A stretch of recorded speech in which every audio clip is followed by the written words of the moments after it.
Hey everybody, it's Joel Kennedy with Kennedy Violins. So today is another play-along video, and we are covering Humoresque from Suzuki Book 3. So remember, every week I play some kind of song. Right these days it's basically Suzuki songs. And at the end of the video I throw a dart at the dartboard of destiny. It decides what song we're going to cover for next week. We're running out of Suzuki songs, so we'll be moving on to something else at some point. If anybody's got any ideas of a set of songs or something that I could do, please let me know. Okay, so let's play Humoresque.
Okay, so that's that.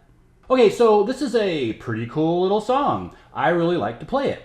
And what's really neat about this song is you really can play it at a variety of tempos and it's still going to be pretty fun. I mean, you could do, you know, kind of lumbering along, or it can be, you know, like a rabbit. Right? So there's a lot of different tempos that you can play this at, and it's still, you know, pretty entertaining. Okay, so let's just talk about some of the easy stuff first. Okay, so we are in the key of D major. So that means we have two sharps, so F sharp and C sharp. So what does that mean for our finger pattern? Well, you probably already know, but I'll tell you anyway. So we'll have a high 2 on the G, high 2 on the D, high 2 on the A, which we don't normally have, but that's our C sharp, and then a low 2 on our E, that's our G natural. So high 2, high 2, high 2, low 2. Okay, so all the other fingers are basically natural. Okay, so our time signature is 2-4, right? So the quarter note gets the beat. So eventually, when you are playing this with a metronome, you're going to put the quarter note in the metronome, and you have the equivalent of 2 beats per measure. Okay, so let's talk about some of the articulation and other difficulties with this piece. Okay, so first of all, the piece looks kind of scary, right? When you first turn the page, you're like, holy cow, that's a lot of black notes. I've got 30 seconds in there. I've got 30-second rests. Holy smoke and moly's, what's going on here, right? Well, it's actually not that complicated. It just looks complicated, mostly because it's in 2/4 and the beat is really slow. So let's talk really quickly about how this works out with the beat. Okay, so I'm just going to put it in 2, right? Because it is equivalent of 2 beats a measure. So I'm going to put it in 2, and I'm going to play the first couple lines just so you can hear it with the metronome. 1, 2, 1. So quarter note, half note, quarter note, eighth, 16th. 1, 2, 3, 4. 1, 2, 3, 4. So your 30 seconds will be 1, 2, 3, 4, 1, 2, 3, 4, 1, 2, 3, 4, 1, 2, 3, 4, 1, 2, 3, 4, 1, 2, 3, 4. Okay, so that's as fast as our 16ths usually are. So it's not really that fast when you break it down. Okay, so from the beginning.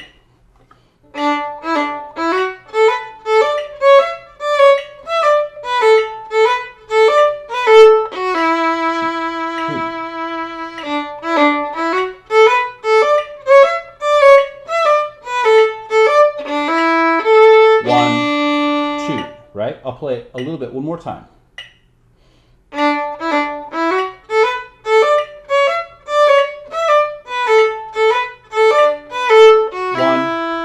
2.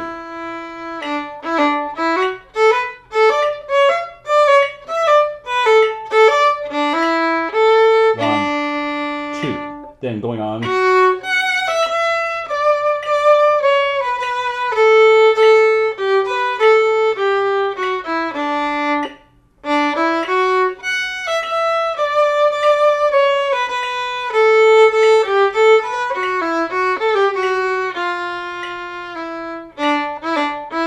Okay, so I don't normally play that much with the metronome, but I thought perhaps with this piece it might be necessary. Okay, so there's a lot of things that you can do to make this easier in order to fit it with the beat. So one of the things that you can do is double your metronome. So basically put it in like 4/4. So right now I had the metronome at 50. Okay, so when I just played it in 2, the metronome was at 50.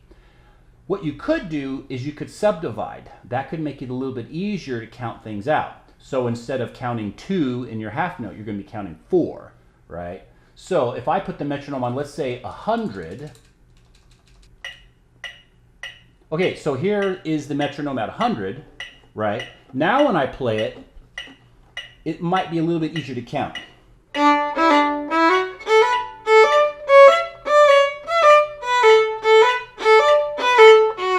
2, 3, 4.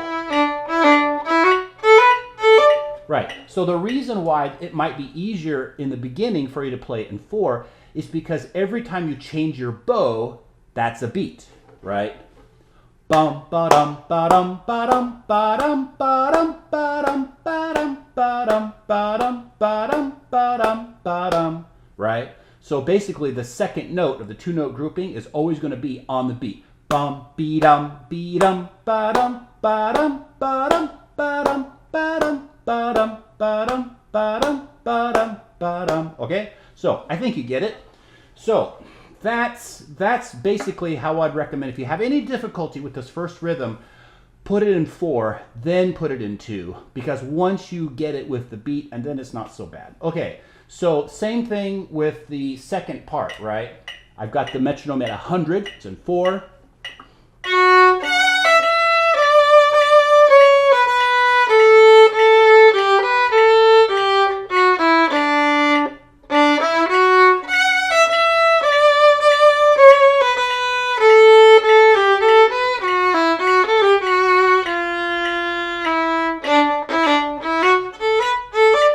Okay, so then I will slow it back down to 50. Okay, 50, remember, we're going to be back in 2.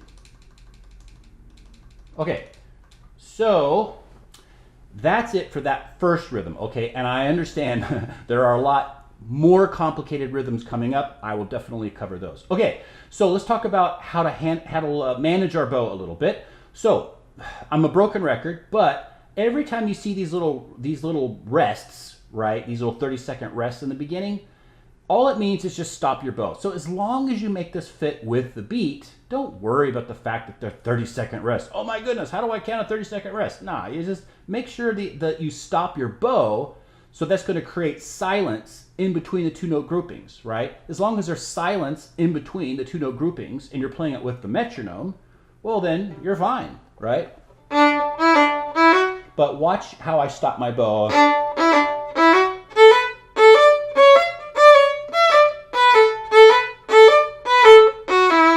Right? So that's the first difficulty that you'll have, because you'll have a tendency to do this.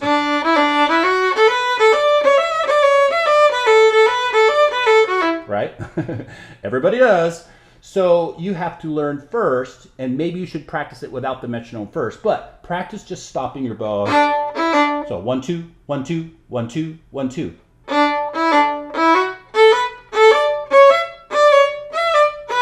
Okay, so that's the first hint on that one. I suggest that you play this whole first section in the middle of the bow, basically. There's pros and cons to playing it at the tip, the middle, or the frog, but here's something that I really want to show you that's really important. Okay, so in the beginning, I'm in the middle of the bow. Now I have this long note. You got to make sure that puts you towards the frog, because you're going to need to be to hold that note out, okay? So, right here, 2, 3, 4. Now, look, I'm at the higher part of the bow. What am I going to do? I'm supposed to be here. So now you have your second little conundrum. You have to work your way towards the lower part of the bow while you're playing these notes. So that's an added level of difficulty that Suzuki doesn't usually give you. But remember, in Suzuki, they're always trying to teach you a new skill every time you have a piece. So normally I say, when you have a figure, a repeated figure, always play it in the same part of the bow with the same amount of bow every time. But this one's actually different. On this second line, you're going to have to work your way towards the lower part of the bow in order to have enough bow for that last half note. So here's the first line. Go to the lower part of the bow. 2, 3, 4. Then you're going to work your way towards the lower part of the bow.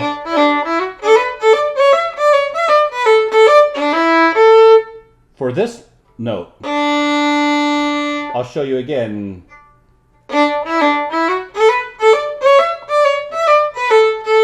Sorry.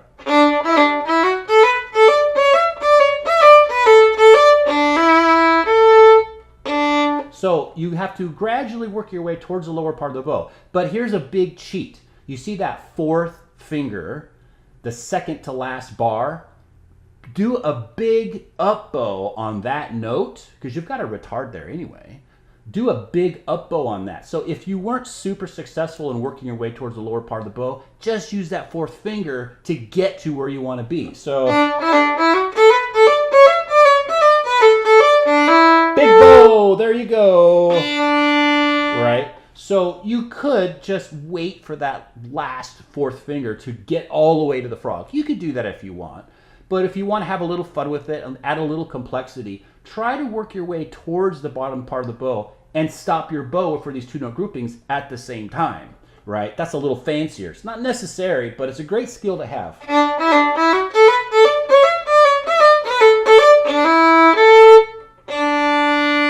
Okay, so that's it for that figure. Let's talk about the next section. Okay, so for the rhythm, I'll play it really quickly. I'll play it a little bit faster. I'll put the metronome on 55.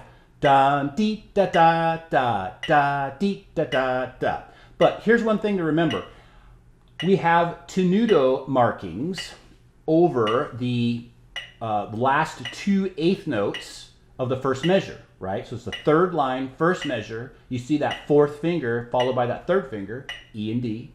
They have tenuto markings. So those are going to be long eighth notes, right? Long notes. So this whole section, you want to use big bows.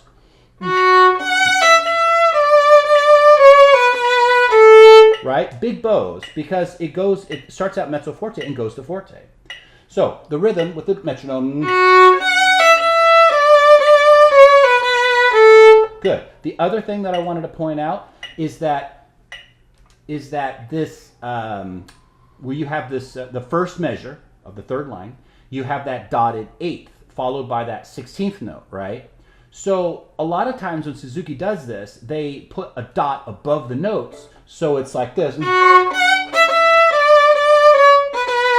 They do that a lot. In this instance, they didn't do that. So make sure that that dotted eighth followed by that 32nd note is really connected. So long bows, really connected, don't stop your bow.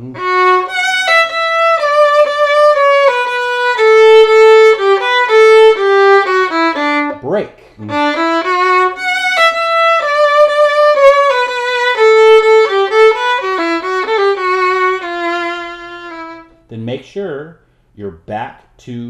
the middle of the bow when you get to this next section, right? So I know I'm a broken record, but you always want to prepare in advance. Know where you want to be in the bow and make sure that you are in the right part of the bow when you get to particular sections. So that involves planning ahead, right? Okay, so I don't know that I need to say much more about that section, except there is a fingering opportunity, right, where you can play this in third position. I highly suggest that. So after you learn the fourth line, second measure from the end, after you learn this in first position,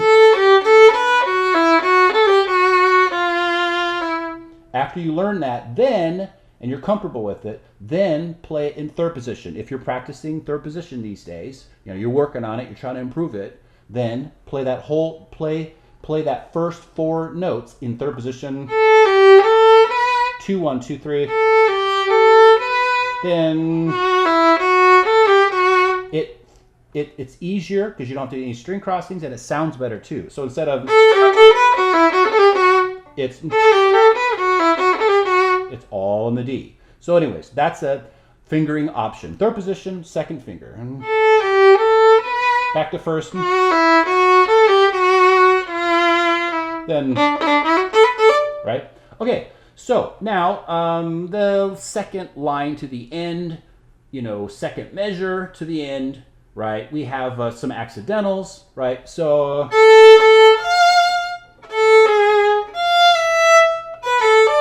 right? So we're playing an F natural instead of an F sharp. So just make sure when you play that low 1 on the E, you're touching the nut on the violin. Touch the nut. If you're not, well, you're probably not playing it in tune. So make sure you touch the nut when you play that low first finger. So,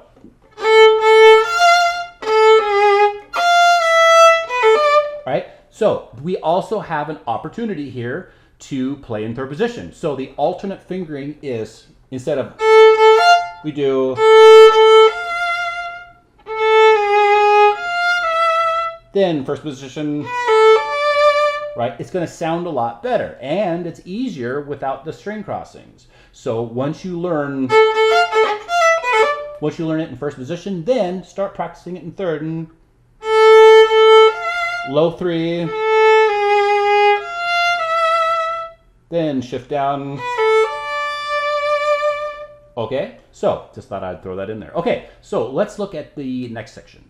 Okay, so this next section is not terribly difficult. Again, play it in the middle of the bow, you know, where it's squishiest. Now you want to get a nice big fat sound. It's forte, right? So I'll play it with the metronome so you can see what it sounds like with the metronome. Pick up. Pick up. Pick up. Okay, so I don't think there's much to say about that other than every time you pick up the bow, make sure you go back to the same spot in the middle of the bow. So go back. Go back. Go back.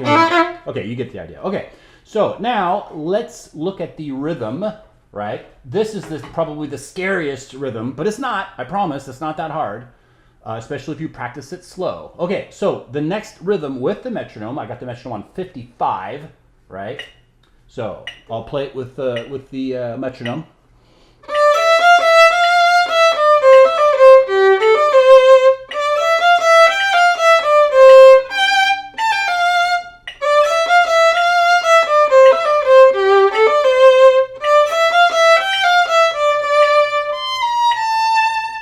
Okay, so that's that with the metronome. So remember, if you're having difficulty, the two strategies that work really well is, number one, sing it and clap it. Da da da da da da da da dee da dum bum ba da dum bum ba da dum bum ba da dum. So that whole figure right there takes up one beat. So all you have to do is make sure that when the next beat comes by, you're starting on that open A. So third line down, second measure in, bum ba da dum bum ba da dum. Just fit that in one beat. Bum be da dum bum ba da dum. Bum ba da dum bum ba da dum. So starting with the first measure, third line down. Dee da da da dee da da dum ba da dum bum ba da dum. Right? That's all it is. Right? Same thing with the second line down. Second measure in, same rhythm, right? Bum ba da dum bum ba da dum. Dee da da da dee da da da dum bum ba da dum. Right? That's all it is. As long as you know where the beat is, it's a piece of cake. So anyways, first strategy is to sing it. You don't have to sing the pitches. You can just go blah, blah, blah, blah, blah, right? One or two, whatever you want to do.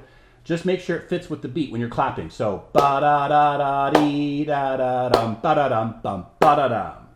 Dee da da da da da da da dum bum ba da dum. Ba da da da da da da dum ba da dum bum ba da dum. Ba da da da dee da da da dum be da da. Right? Now the second strategy is playing it without the slurs. So remember, first strategy is sing it, clap it. Second strategy is once you think you got the rhythm, take out the slurs to make it perhaps easier. So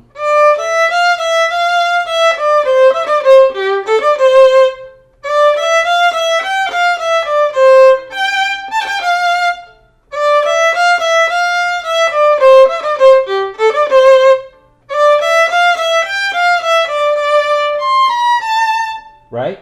Then, once you think you've got it without the slurs, put the slur in.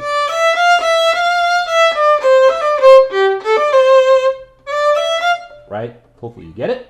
Okay, so just don't forget those two strategies. And you can use those strategies on many, many, many songs, right? Just if you have a hard time with the rhythm, clap it and sing it. Number two, if you have a hard time grouping it with your instrument, just play it without the slurs. Once you got it, put the slur back in. Okay.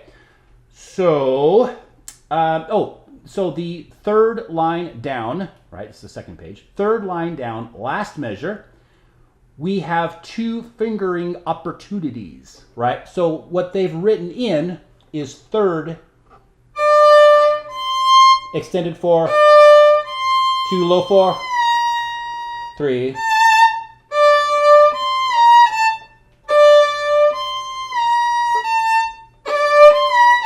Okay, so if you want to do that fingering, that's fine. Just make sure you keep your third finger down when you're playing those fourth fingers, right? Don't do the then try to find your third finger. Exactly, see what I mean? All right, keep your third finger down. Why? Because that will teach your hand that stretch. So once you practice it in tune many times, your hand will memorize what that stretch is. It'll memorize that stretch, so you'll be more accurate every time you play it. So don't pick up your third finger. There's other reasons too, right? But it's just don't do it. Okay, so keep your third finger down. Alternate fingering is third position, play a first finger. It's a lot easier, I think. So instead of play 1, low 2, touch that 1. Okay, so that's your alternate fingering. Okay, everything else is pretty much covered. I covered all the basic rhythms and all the everything else. Just pay attention to the dynamics in here, right? So the dynamics can be a lot harder because you have a piano, and at the very end you have triple piano, right? So I'm just saying, if you really pay attention a lot to the dynamics, it'll be a lot more fun for you, be a lot more entertaining, especially if somebody's listening besides the cat, right? So really, really try to put those dynamics in, and the ritardandos, especially at the end.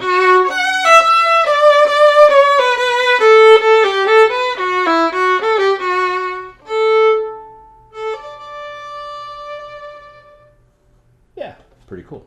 Okay, so I think that's about it for this song. Oh, don't forget to subscribe and like the video, even if you hated the video, because you think I'm a stupid, dumb person. Well, like the video anyways. Why not? Doesn't cost anything. And yeah, don't forget to subscribe. A lot of people aren't subscribed. So let's throw the dart at the dartboard of destiny, and find out what our song is for next week.